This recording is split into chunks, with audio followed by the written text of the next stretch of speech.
Lagos was unforgiving, a city that never slowed down for anyone.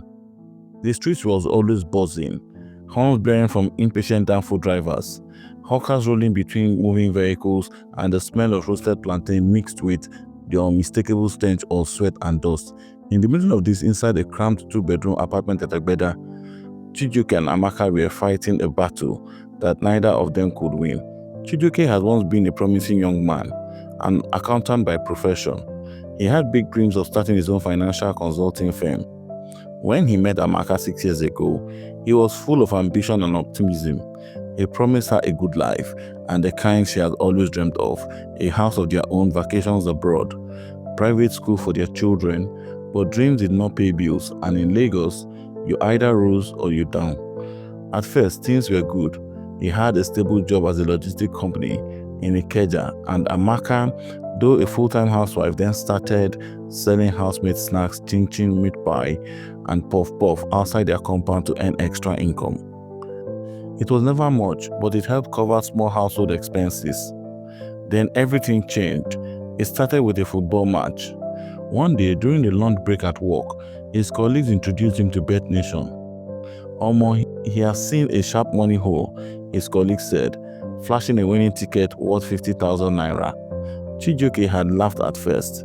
Gambling, that's how people they waste money. But the next weekend, he placed a simple bet. 1,000 naira on Chelsea to win against Crystal Palace, and he won 5,500 naira. It felt like magic.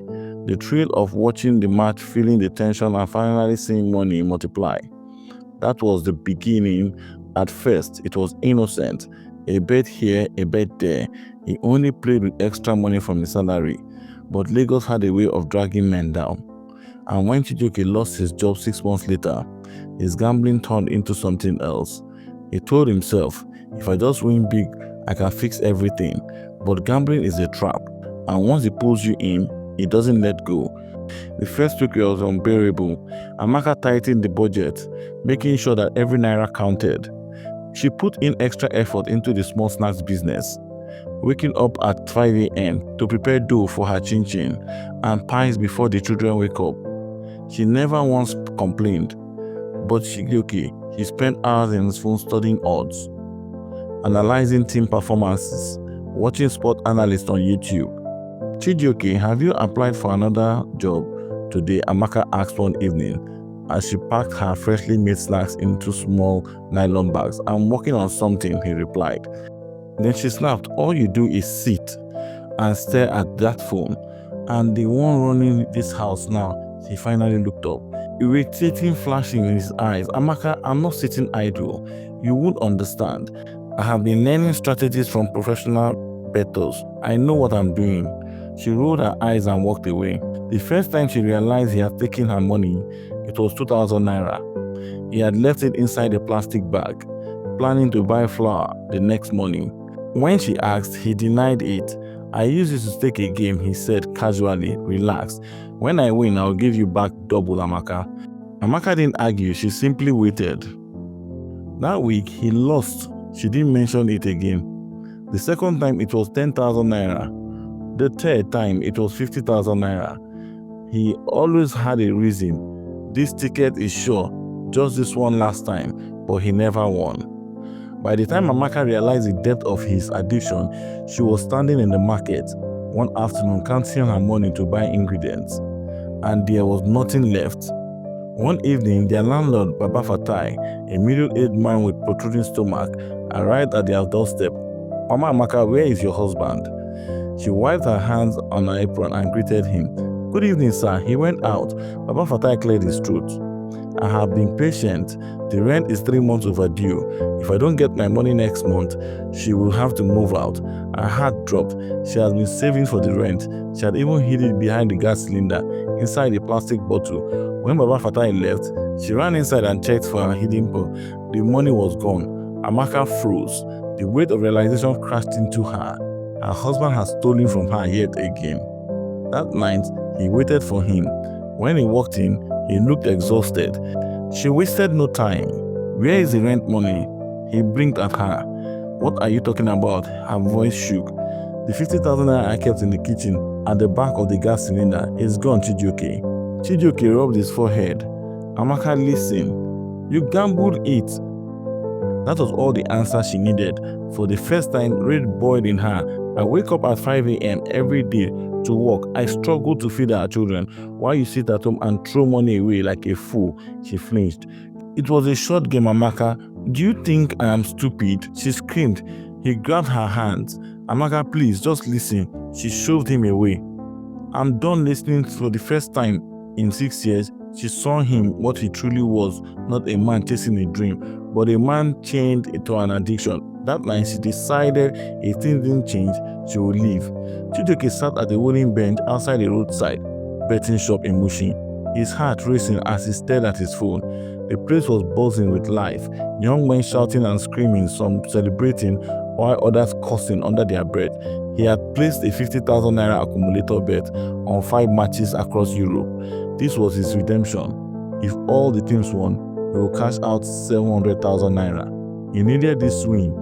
After stealing the rent money from Amaka, he had tried everything to recover it.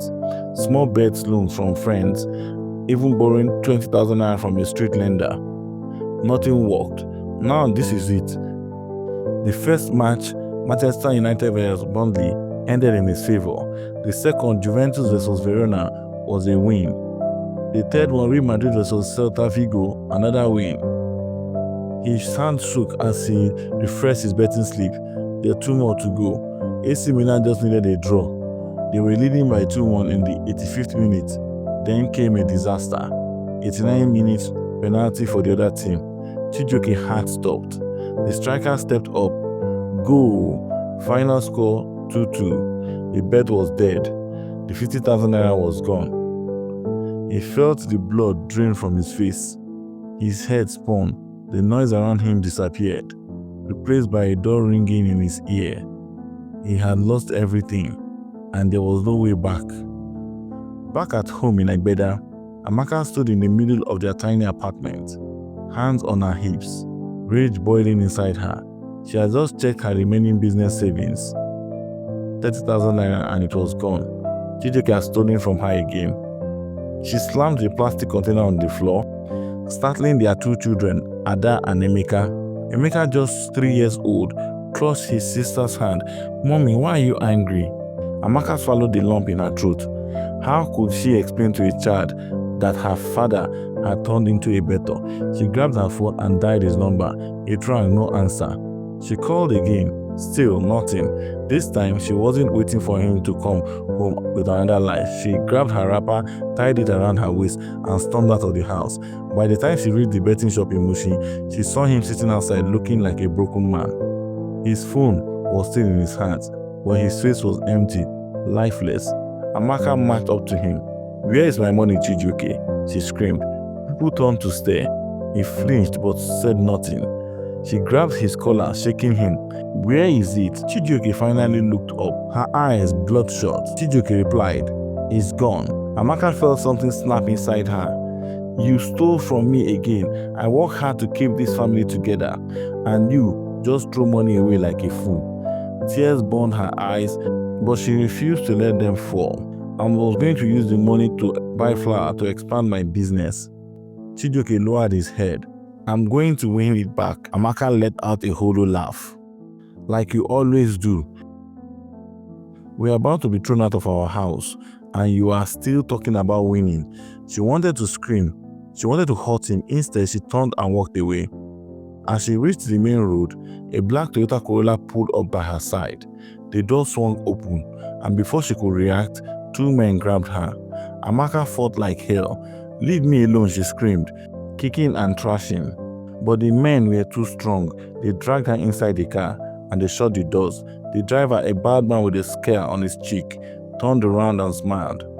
Madam Amaka, calm down. We just want to talk. Her blood ran cold. These weren't random kidnappers. They were debt collectors. You are married to a useless gambler, Abi? The driver asked. Your husband owes my boss 200,000 naira, and he hasn't paid a single kobo.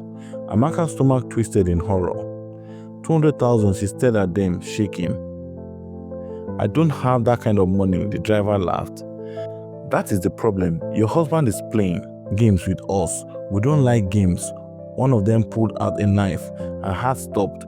"We are giving you 1 week, madam," the driver said. "If your husband doesn't pay, we will take something else, maybe one of your children."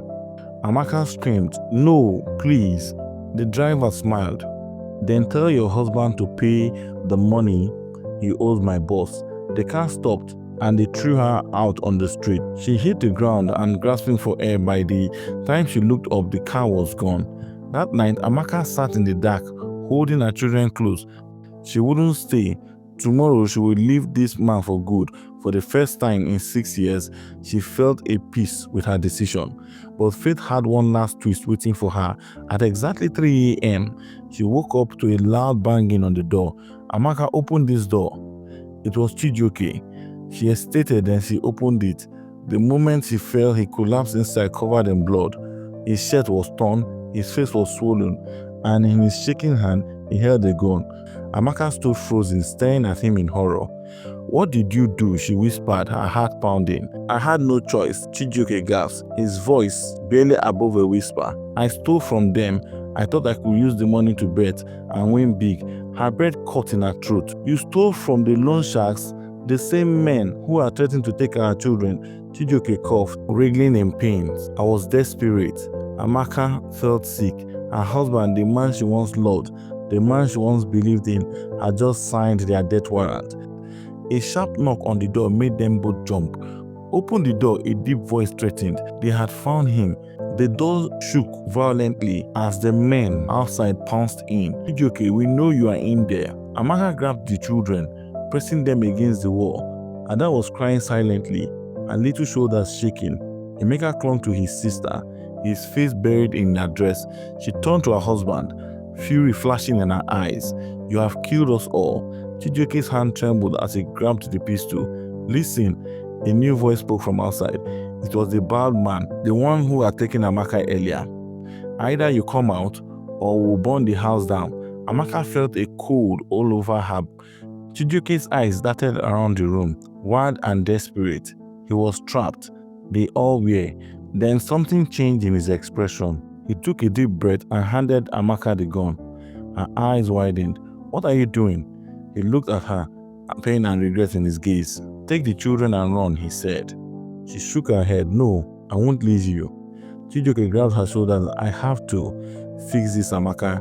I have to end this." Before she could stop him, the door was open. Chijioke stepped outside, hands raised. 3 men stood outside, their faces cold and expressionless. Their leader, Scarface, gave a slow, sinister smile. "Smart man," Scarface muttered. "You finally grew some balls." Chijioke swallowed. "I'll give you your money." Scarface raised an eyebrow. "Oh, with what? You empty pockets?" Chijioke took in a deep breath. One final breath. The men laughed. One of them shook his head. "You're truly mad," he said. Scarface tilted his head, intrigued. "Go on. I will bet everything I have left, 200,000 on one game. If I win, I'll pay you back in full. And if I lose, then you can do whatever you want with me." Scarface studied him for a long moment. Then he grinned. "All right, one last bet." The next day, Chijioke sat inside a betting shop in Yaba, his hands sweaty, his heart pounding. Scarface and his men surrounded him, watching. The game, Barcelona versus Atletico Madrid. One single bet. If Barcelona won, Chijioke would pay off his debt. If they lost, he would never leave the shop alive. That match started. The first 45 minutes was brutal. Atletico dominated. By halftime, they were leading 1-0. Chijioke's entire world was falling apart. Then hope. Barcelona equalized in the 70th minute. It became a draw. One more goal and he will be free. In the 80th minute, it was still a tie. In the 90th minute, it was still a tie. Chijioke could barely breathe. His life depended on this. Then in the final 2 minutes of extra time, the Barcelona star striker got the ball inside the penalty box. He shot. The ball curved into the top corner. Goal. Chijioke collapsed to his knees. He had won. Scarface grinned at him sinisterly. Lucky bastard. The money was transferred. The debt was cleared. Chijioke was free, or so he thought.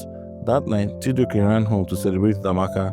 He burst into the apartment, eyes shining. "I did it," he shouted.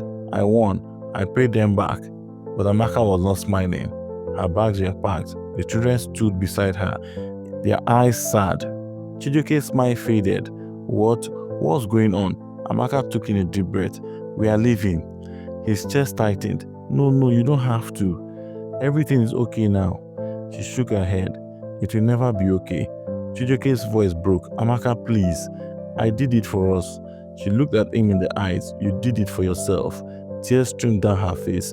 For years I believed in you. I waited for you to change, but I can't anymore. She grabbed her bags, took the children's hand, and walked towards the door. Chijioke stared at them, frozen. Amaka, please don't go, he whispered. She turned one last time. I already left Chijioke. I hadn't walked away yet. Then she was gone, and for the first time in his life, Chijioke was truly alone. Days turned into weeks. Chijioke tried calling her. She never answered. She went to her mother's house in Surulere. They wouldn't let him in. He lost everything. No wife, no children, no money. Only regrets. One night he stood outside a betting shop, staring at the screen. A new match was about to begin. Another chance. He reached into his pocket. He still had 5,000 naira left. He hesitated. Then, for the first time in 6 years, he turned and walked away. 1 year later, in Ibadan, Amaka sat outside her new shop watching Ada and Emeka play. She had started over, a bigger snack business, a fresh start, a peaceful life. She never looked back. She was free, and for the first time in her life, she could finally breathe.